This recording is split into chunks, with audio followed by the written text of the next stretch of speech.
Salam Horas, apa kabar saudaraku? Salam jumpa kembali di dalam renungan kita pada hari ini.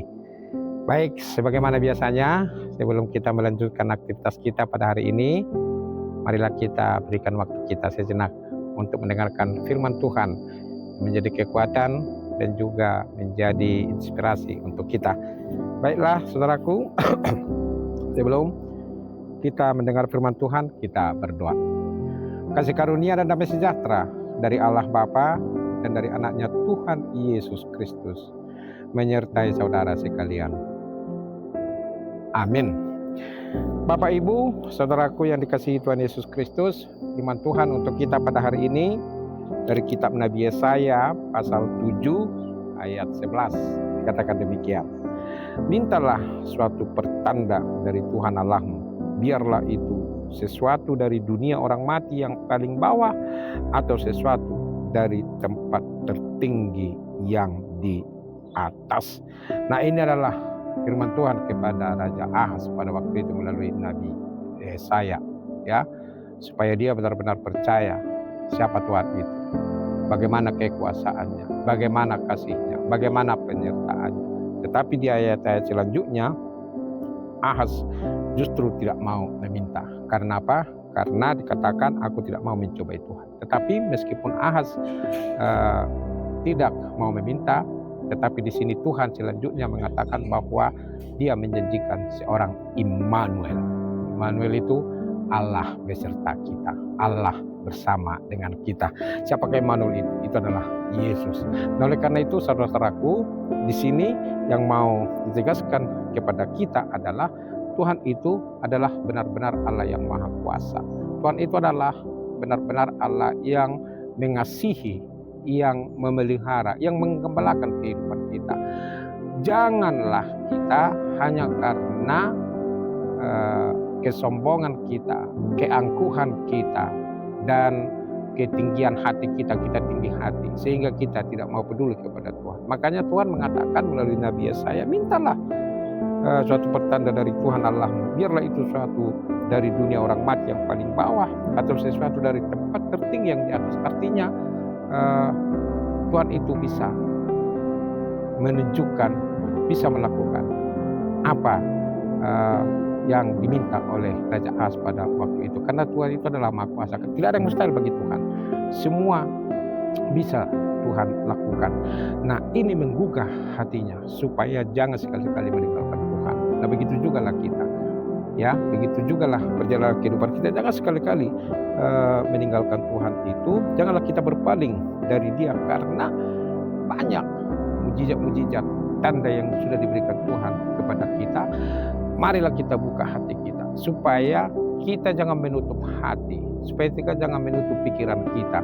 Jangan kita menganggap bahwa kehidupan kita ini adalah karena diri kita sendiri. Jangan. Tapi ada Tuhan yang selalu tetap memberikan kepada kita kehidupan, dan Dia melihat dari sorga aktivitas kita, kegiatan kita, pikiran kita, rancangan kita sekalipun, dan keadaan hati kita. Tuhan tahu, dan bahkan Tuhan tahu apa yang akan terjadi dalam kehidupan kita. 1 detik, 1 menit, 1 jam, 1 hari, 1 minggu, 1 bulan, 1 tahun ke depan, dan juga selanjutnya. Itulah Tuhan itu yang Alfa dan Omega.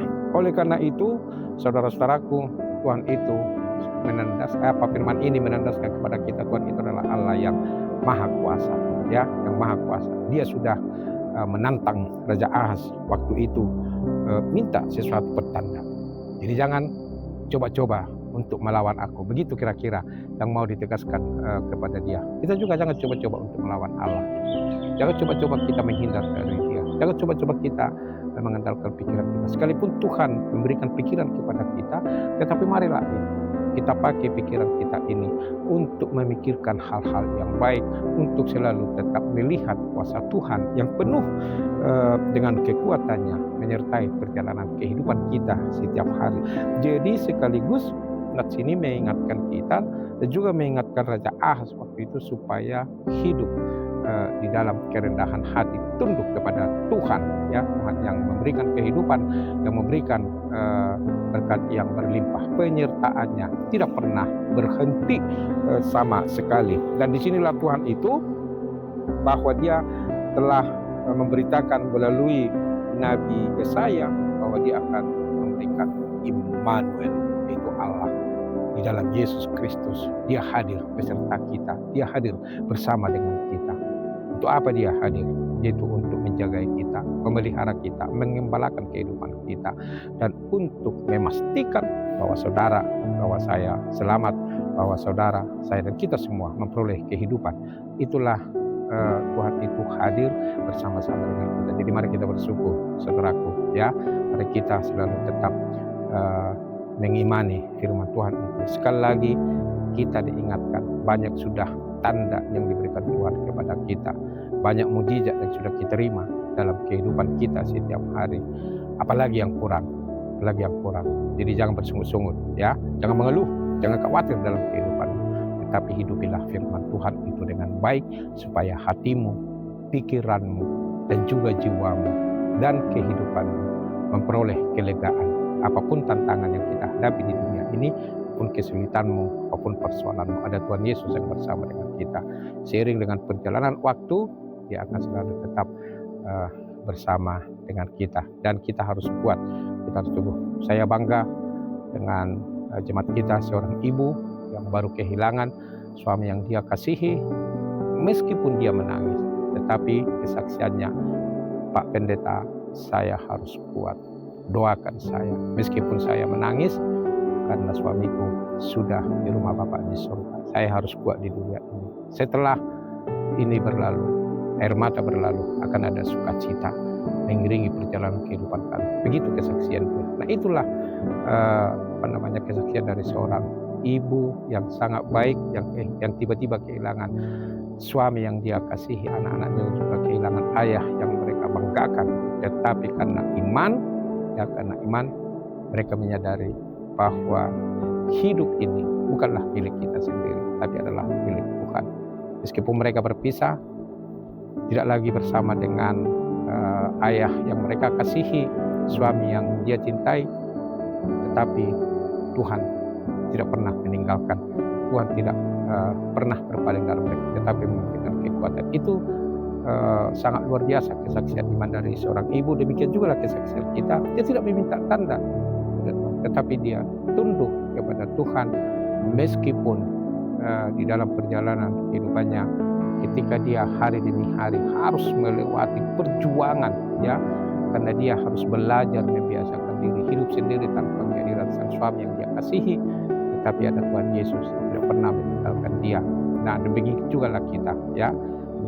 Kita bisa kehilangan apapun di dunia ini, tapi percayalah saudaraku, ya, jangan pernah ragu, jangan pernah gelisah.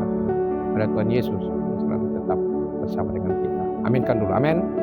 Itulah firman Tuhan yang menguatkan kita. Ada Yesus, Immanuel, Allah beserta kita. Amin. Terima kasih Tuhan untuk firman-Mu yang mengingatkan kami supaya kami hidup rendah hati. Jangan mengandalkan diri kami sendiri. Jangan kami coba-coba Tuhan untuk melawan Tuhan, karena Tuhanlah pemilik kami. Dan Tuhan mampu, sanggup untuk membuat tanda dari manapun, bahkan dari dunia orang mati sekalipun. Tuhan mampu membuat tanda itu supaya kami percaya. Tetapi tanpa itu pun, tanda itu sudah ada, sudah nyata dalam kehidupan kami. Itu kehadiran Yesus, Immanuel dalam kehidupan kami. Berkati kami Tuhan, kuatkan kami, supaya kami senantiasa hidup bersama dengan Tuhan Yesus. Ya Allah Bapa di sorga, berkati kami. Jemaat yang saat ini berangkat kerja, atau sedang di jalan, atau sedang beraktivitas, atau kegiatan apapun mereka laksanakan hari ini. Dan juga anak-anak kami yang sekolah, yang kuliah, bahkan yang sedang mencari pekerjaan. Tolong mereka Tuhan, karena Tuhanlah yang sanggup memberikan tanda itu kepada kami, supaya kami benar-benar yakin bahwa Yesus adalah anak Allah, bahwa Kau adalah Allah pencipta segala sesuatunya. Tuhan, yang sakit Kau berilah kesembuhan dan kesehatan, yang lemah Kau berikan kekuatan, yang berduka Tuhan berikan penghiburan kepada mereka. Inilah doa kami yang kurang sempurna ini. Sempurnakan ini Tuhan, di dalam nama Anak Yesus Kristus, Tuhan dan Juru Selamat kami yang hidup. Amin. Anugerah Tuhan kita Yesus Kristus, kasih setia dari Allah Bapa, persekutuan dari Roh Kudus menyertai saudara sekalian. Amin. Demikian saudaraku, renungan kita pada hari ini. selalu tetap semangat dan syukurilah hari ini, besok akan lebih baik lagi. Percayalah, Tuhan itu sanggup untuk memberikan pada kita berkat yang berlimpah. Yang penting kita membuka hati kita, pikiran kita untuk selalu tetap setia kepada Dia. Selamat bekerja, selamat berkarya hari ini. Tuhan Yesus memberkati kita semua. Salam Horas.